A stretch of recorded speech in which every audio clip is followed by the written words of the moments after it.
राजस्थान के भरतपुर में जुनैद और नासिर नाम के दो गौ तस्करों की हत्या की गई। उनकी लाश एक कार में जली हुई हालत में मिली थी। पुलिस इस पूरे मामले की जांच कर रही है, लेकिन TV9 भारतवर्ष ने इस पूरे मामले में एक स्टिंग ऑपरेशन करा है और जो SHO थे उस थाना इलाके के, उनका स्टिंग ऑपरेशन किया जिसमें तमाम नई बातें भी शामिल आई हैं, सामने आई हैं। इस वक्त मेरे साथ राजस्थान की शिक्षा राज्य मंत्री जाहिदा खान जी मौजूद हैं। जाहिदा जी, ये पूरा मामला, पहली बात तो जुनैद और नासिर का जो कत्ल हुआ है, इस पूरे मामले पर जो पूरा प्रकरण जिस तरीके से कत्ल हुआ है, इस पर आप क्या कहना चाहेंगे? नहीं, इसमें ये है कि इनको यहाँ से गोपालगढ़ थाने के एरिया से इनको अगवा किया गया। उसके बाद इनको फिरोजपुर झिरका ये लोग लेके जा रहे थे, तो रास्ते में मारपीट करी गई और इनको बहुत ही खराब हालत में CIA फिरोजपुर झिरका के सामने पेश किया गया। उन्होंने कहा इनको ले लीजिए, उनका नहीं, इनकी हालत ठीक नहीं, हम नहीं लेंगे, जो कि बहुत गलत बात थी। उनको कम से कम CIA को इनको लेके एडमिट करा देना चाहिए था, उनको बिठाना चाहिए था, फिर अपनी जो इन्वेस्टिगेशन होती वो करते। जहाँ तक इनको गौ तस्कर का कह रहे हैं, इनके साथ कोई गौवंश नहीं थे, तो गौ तस्कर इनको नहीं कहा जा सकता। और वहाँ पे जब CIA ने भी यही कहा कि उन्होंने जब कहा कि गौ तस्कर हैं, उन्होंने कहा इनके साथ गौवंश तो है ही नहीं, तो हम इनको नहीं मानते गौ तस्कर। उसके बाद फिर इनको ले जाके जलाया गया भिवानी में। उसके बाद जैसे ही पता चला, हमने FIR दर्ज करवाई थी गोपालगढ़ के अंदर। मैं जब जहाँ की वारदात है तो आप इसको दर्ज करिए। तो SHO ने खुद ने जाके वेरीफाई करने के बाद पीरू का गांव में तब FIR को रात में दर्ज करा था। फिर जब हमें मिले उस जलने के बाद, जैसे खबर आई तो यहाँ से गई टीमें, तुरंत हमारी पुलिस एक्टिव हुई थी। उसके बाद उन्होंने 3-4 टीमें बना के भेजी और एक आदमी को राउंड अप कर लिया था रात में ही। उसी से और नामों का खुलासा हुआ है। और मोनू मानेस इसमें मेन कल्प्रिट है। देखिए, जो स्टिंग ऑपरेशन TV9 भारतवर्ष ने किया है उसमें कई सारी बातें नई निकल के आ रही हैं। जो आप कह रही हैं उनसे थोड़ा जुदा है। उसमें ये कहा जा रहा है जो SHO थे गोपालगढ़ के, उनकी तरफ से ये स्टिंग ऑपरेशन में खुलासा हुआ है कि जो ये दोनों गौ तस्कर थे, गौ तस्कर मैं इसलिए कह रहा हूं क्योंकि जुनैद के ऊपर 5 मुकदमे पहले से दर्ज थे और उसमें गौ तस्करी का भी मामला बताया जा रहा है कि दर्ज था। तो ये जब CIA के पास इनको नहीं लेकर के गए, CIA का कोई भी रोल नहीं है, ऐसा स्टिंग ऑपरेशन में SHO का कहना है। नहीं, ये बिल्कुल गलत बात है। और इवन फुटेज भी, हमारे IG साहब से मेरी बात हुई थी तो उनके पास फुटेज भी हैं जो थाने के आसपास के कैमरेज से लिए गए हैं।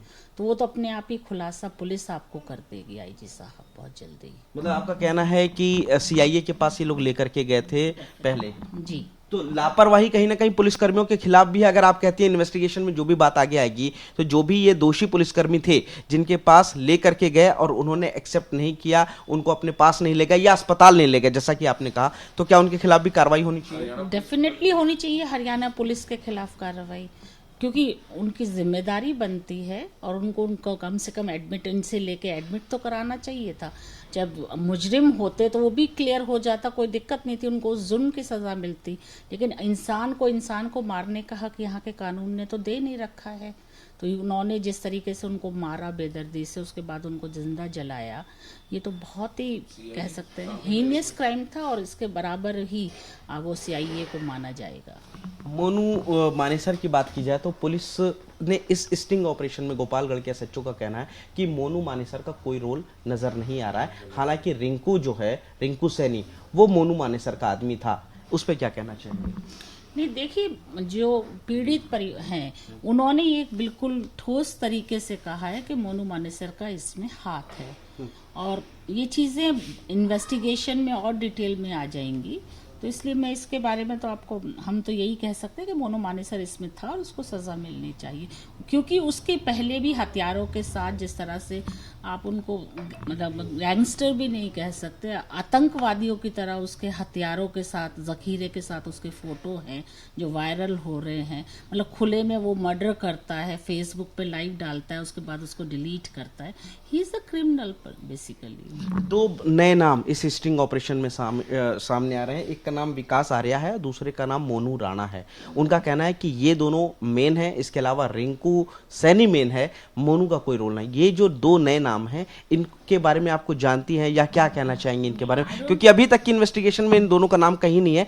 स्टिंग ऑपरेशन जो TV9 भारतवर्ष ने किया है उसमें खुलासा हुआ है। नहीं, मेरे को बिल्कुल आइडिया नहीं है नामों का। वो तो मैं आईजी साहब से डिस्कस करके आज शाम को जब मेरी बात होगी तब मुझे पता चलेगा। मैंने नाम पूछे भी नहीं है बेसिकली। एक और मैम चीज सामने आ रही है कि एक व्हाट्सअप मैसेज, एक ग्रुप रिंकू सैनी के मोबाइल से पता चल रहा है, और ये भी हो रहा है कि एक व्हाट्सअप मैसेज जो था, जो गाड़ी का नंबर था, वो सर्कुलेट हो रहा था। इन लोगों को पहले से जानकारी थी। तो क्या ये पूरा प्री प्लान किया गया है, या ये जो व्हाट्सएप पे इस गाड़ी का नंबर लगातार चल रहा था, ये इस बारे में क्या? This is part of investigation. मैं तो इस बारे में कुछ नहीं कह पाऊंगी, क्योंकि उनका था ये व्हाट्सएप ग्रुप, ये वो लोग जाने, और पुलिस इसको इन्वेस्टिगेट करके बताएगी। आपको लगता है कि पुलिस अपने इस पूरे मामले में, चूंकि अब ये पॉलिटिकल मामला भी बनता जा रहा है, विश्व हिंदू परिषद का कहना है कि ये गलत आरोप लगाए जा रहे हैं, गौ रक्षक हैं, गौ तस्कर जो कि बताया जा रहा है जुनैद कौर को, उनकी हत्या की गई है, और उसका आरोप जो बजरंग दल के और इन पर लगाया जा रहा है ये गलत है, ऐसा VHP का कहना है। नहीं, आप ये देखिए ना कि रिंकू सैनी वो उन्हीं के दल का एक पार्ट है, तो कैसे वो कह सकते हैं? गौरक्षक का मतलब ये थोड़ी है कि आप इंसानों को मारने लग जाएं। बिल्कुल रक्षा करिए, हम भी उसमें उनके साथ हैं, कोई वो नहीं है, लेकिन इंसानों को मारने का परमिट नहीं मिल जाता है। आपका कहना है सीधे तौर पर कि मोनू मानेसर इस पूरे मामले में इन्वॉल्व है, या हो सकता है मास्टरमाइंड हो, और जिस तरीके से मैसेज पहले से इस गाड़ी के नंबर का सर्कुलेट किया गया, रिंकू सैनी के मोबाइल पर किया गया, तो क्या ये प्री प्लानिंग थी आपके हिसाब से, या इंस्टेंट हुआ ये सारा कुछ, उन्होंने पकड़ा? क्योंकि CIA का रोल आरोप पीड़ित परिवार बता रहा है, जबकि SHO के स्टिंग ऑपरेशन में इस चीज का डिनायल आ रहा है, वो मना कर रहे हैं।